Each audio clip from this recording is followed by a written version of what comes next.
মানুহ হিচাপে আমি প্ৰত্যেকেই বিভিন্ন অভ্যাস ৰাখোঁ আমাৰ সৈতে। এইটো স্বীকাৰ কৰিবই লাগিব যে প্ৰত্যেক অভ্যাসেই কিবা নহয় কিবা ধৰণেৰে ধ্বংসাত্মক প্ৰভাৱ কিছুমান পেলাব পাৰে শৰীৰৰ ওপৰত, মনৰ ওপৰত, জীৱন যাত্ৰাৰ ক্ষেত্ৰত।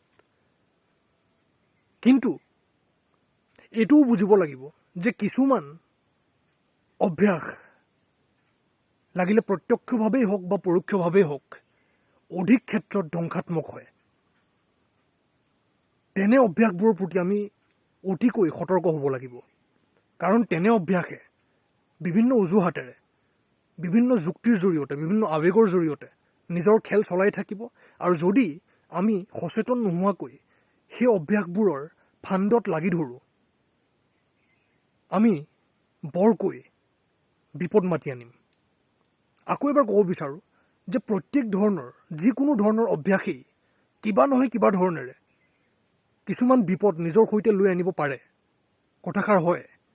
কিন্তু কিছুমান অভ্যাস প্ৰত্যক্ষভাৱেই হওক বা পৰোক্ষভাৱেই হওক অধিক ক্ষেত্ৰত ধ্বংসাত্মক হয় শৰীৰৰ বাবে, মনৰ বাবে, জীৱন যাত্ৰাৰ ক্ষেত্ৰত।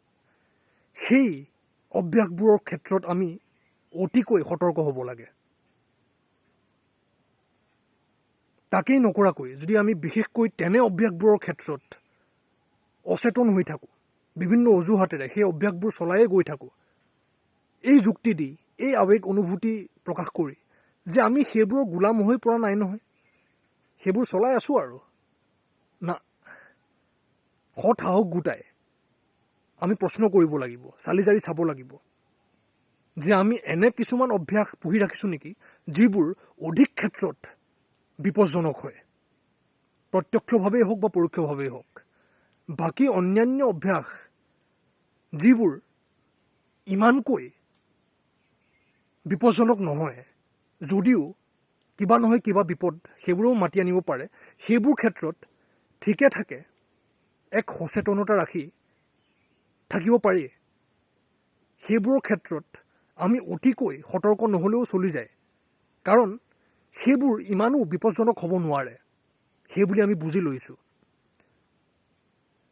বিশেষকৈ সেইবোৰ অভ্যাসৰ প্ৰতি আমি অতিকৈ সচেতন হ'ব লাগে যিবোৰৰ বিষয়ে আমি বুজিছোঁ যিকোনো ধৰণেৰে যে সেইবোৰ অধিক ক্ষেত্ৰত ধ্বংসাত্মক হয়। তেতিয়াহে সেইদৰে বুজাৰ জৰিয়তে যিমান সম্ভৱ বিবেকী হৈ আমি তেনে অভ্যাসবোৰৰ গোলামীৰ পৰা ক্ৰমান্বয়ে সুস্থ দূৰত্বৰ দিশে গৈ থাকিব পাৰিম। বিভিন্ন অজুহাতেৰে যদি আমি তেনে অভ্যাসবোৰৰ সৈতে লাগি ধৰোঁ, বৰ দিগদাৰ হ'ব, বুজিব লাগিব আমি।